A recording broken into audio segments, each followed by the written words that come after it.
I've been feeling so down. Hey guys, welcome back to my channel. Thanks for dropping by. Today's topic of discussion is about things that I wish I knew before I became an adult. So, adulting. There's 10 things I want to talk about, and some of the things do overlap a little bit. And of course, as a disclaimer, I want you to all know that this is like my personal experience, but alright, let's get to it. So the first thing I kind of want to talk about is learning how to cook. And to be honest, I grew up with not much background in cooking. I just never thought it was very important to really learn how to cook because I guess I assumed that I'll always have somebody to kind of make food for me. And that's not true at all. I think that growing up, you're gonna realize that you spent a lot of money on groceries or eating out, and a great way to really save money is to learn how to cook for yourself first. And it's really important to learn how to cook because you're gonna be doing it quite some time for the rest of your life unless you have a chef. It's just a really good skill to have, even for yourself, learning how to be independent, and possibly for your significant other or children in the future. It's never gonna hurt to start learning how to cook and learning how to save money. So the second thing I will be talking about is knowing that furniture is quite expensive. And I'm not sure in what stage you guys are in your life, if you've moved out yet or if you haven't. But for those that haven't moved out yet, I think what you can take away from this video is that furniture can be expensive, and I think a lot of us underestimate how much furniture is and how useful they are. So obviously when you move out on your own, you want to have a bed, you want to have a couch, and you want to have a table to sit on. And it's really important to really set aside money for that. So I think that maybe as someone who is just moving out, if you can't afford it, if you're already saving money, it's important to look up places where you know they have good quality furniture that will last you a long time. The next thing I want to talk about is something I personally experienced with, and it's not that it's bad, but not everyone in your life will probably stay in your life forever. And I'm talking about friends. And that's not necessarily a bad thing. I want to emphasize that. Some people will have high school childhood best friends, and they will grow up to have the same childhood best friends forever, and that's great for you. But personally, I think that for me, I have the personality where I want to be friends with everyone. I want to be social, and sometimes I feel in a way obligated to keep in touch with everyone. I just like to be kind, and I like to make sure that everyone knows that I care about them, and I want them to know that I go out of my way to keep in touch with them. But it's not sustainable. I think it's important that you keep people that motivate you, that bring you up, that are ambitious. Just making sure that you really set aside time for people that care about you and that you care about. You can't make time for everyone, and that's okay. Just really appreciate the time that you have with people and don't feel obligated to cater to everyone. The next thing I want to talk about, which is number 4, I think it's actually very important that we learn about this, and I think that education has really overlooked this step, and that is salary negotiation. I was 6 months away from graduation. I was applying for jobs, and thankfully I was able to get an offer from 2 places. And what was really difficult was actually learning how to negotiate. Do not undervalue yourself. Glassdoor will be your best friend. It's a good place to start. You can do things like filter location, companies, specific roles, and determine what is the market salary.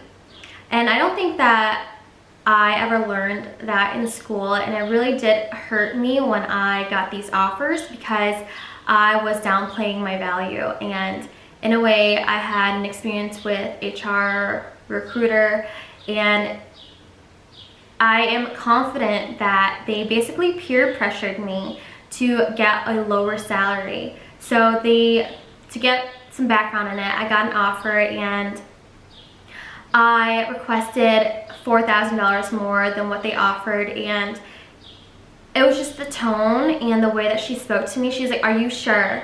I'm gonna have to talk to talk to my manager about getting approval for your asking salary, and if it doesn't work out for them, there's a possibility that we can rescind your offer because you countered offered." And it made me so nervous, and I don't think that's acceptable, to be honest. And I don't think anyone ever taught us how to handle situations like this properly.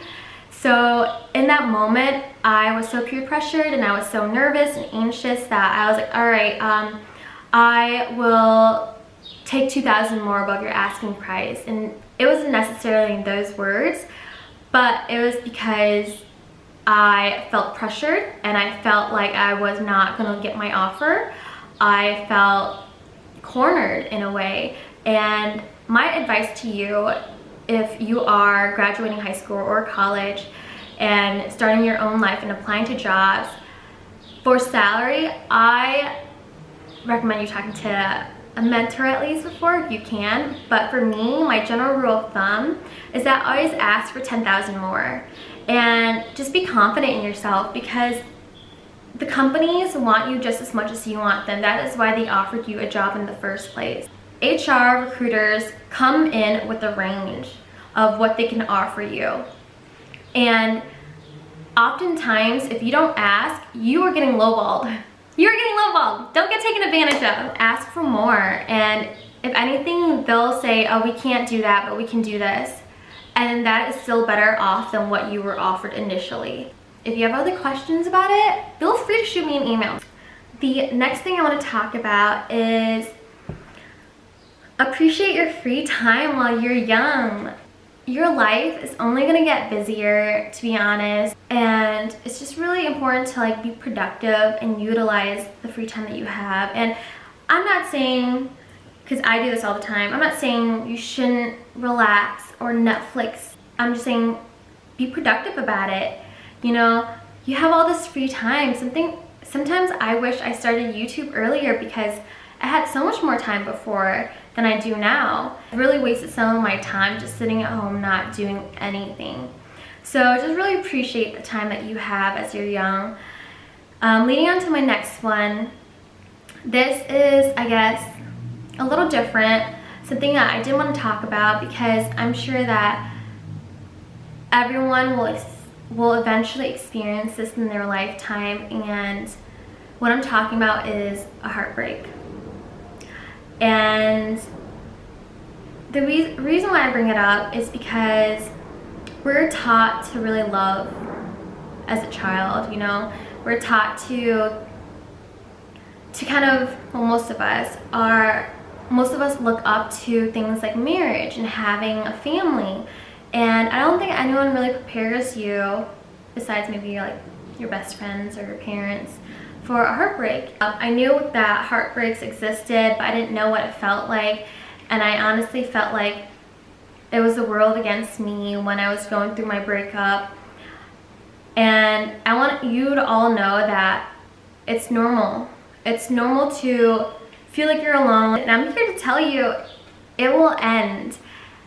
This pain that you're feeling is temporary, and it's a learning experience. Obviously, heartbreaks are never easy to deal with, and it can be distracting from other parts of your life, like school and work, if you are going through a heartbreak, and you're never prepared for it. To be honest, I feel like you're never really prepared for a heartbreak. We all go through it, and it's okay to feel sad. And as time goes on, things will be easier.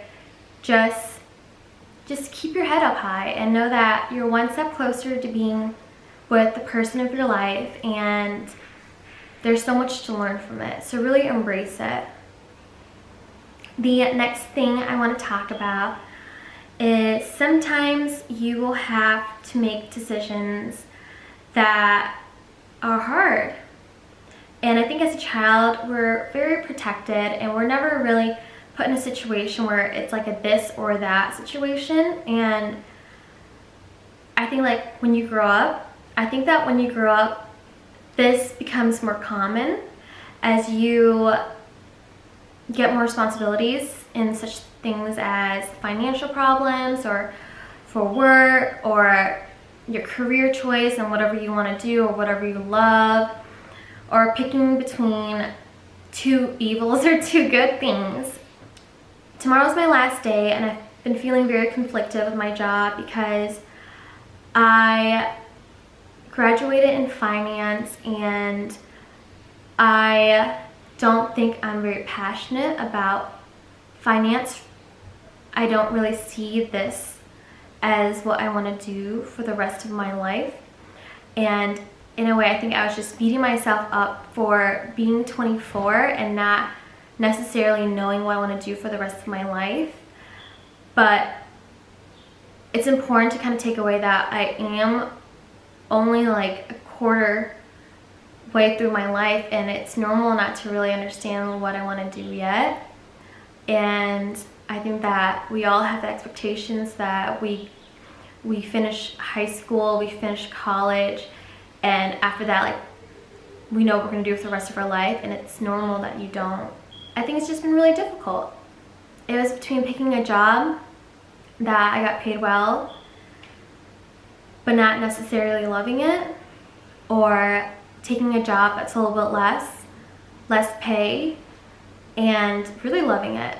And it's kind of those situations that you'll have to deal with in the future that may not exactly be like mine, but it will arise. And I think that it's important to deal with it in a healthy way and to really talk about it and to really maybe make choices earlier on. You know, follow your heart earlier on, and it's okay. And this just leads up to my 8th example, and that is take a risk earlier rather than later. You're young, you can afford to make these risks, to take these risks. You don't have a family and you don't have a marriage or kids yet, and you don't have that much responsibility, so you are more capable of messing up now and getting away with it than you would at the age of 50. So leading on to my next one, this one's pretty simple, getting a little bit more positive in a way. Keep in mind that utilities are expensive sometimes, and things that people overlook are like toilet paper, obviously during the quarantine, toilet paper, detergent, cleaning supplies, dog food if you have a dog, food, obviously like I said, utilities, which is electricity, internet, gas, water. Keep in mind these are realistic bills and you may not put a lot of thought into it, but it makes you a little bit more, I want you guys to be a little more cautious in like when you do use these things, because it's easy not to think about it when you're living with your parents and they purchase all of this. But when you start living on your own, you're like, I'm gonna take one piece less of my toilet paper than I normally would, because I'm sure this will add up in my lifetime. At least that's the thought process I think about. One step at a time, right? And then the last but not least important thing that I wish I knew growing up is that family is really important. I think that a lot of us put our family on the lower side of priorities as we grow up. Some people are very close and stay close with their family, but for me, growing up in a divorced family, and my mom living in a different state, and both my parents remarried, it was just not something that I valued as much. I felt like I knew they were always there, and I knew that they always had my back. I think it's also really important to keep in mind that we are all getting older, we're all aging, inclusive of our parents and our siblings and our extended families, and it's just really important to really appreciate that they're here with us and you know, keep in touch with them. And even that one phone call to your grandma or your mom or your brother can mean a lot. And like, life is really short, so you kind of want to let these people that you love know that you appreciate them, and just as something as simple as a phone call will go a long way. And don't overlook that. That should summarize up my 10 things that I wish I knew before adulting. And I know I got a little off track here and there, but these are things that I experienced with, and I just wish that I knew this earlier on. Being the oldest of 5, I've never really had that guidance. I hope that you guys learned something from this, and obviously if you guys have any questions or concerns, or you have other videos you want me to talk about, I would be happy to hear you. If you want to message me, follow me, and privately message me or comment below, please feel free. And if you haven't done so already, please go ahead and click like and subscribe. Thanks for dropping by if you're still here. But thank you. I appreciate it. I appreciate all you guys so much. Thank you. Down, yeah. I've been feeling so down, yeah. Can you tell me why? Can you tell me why?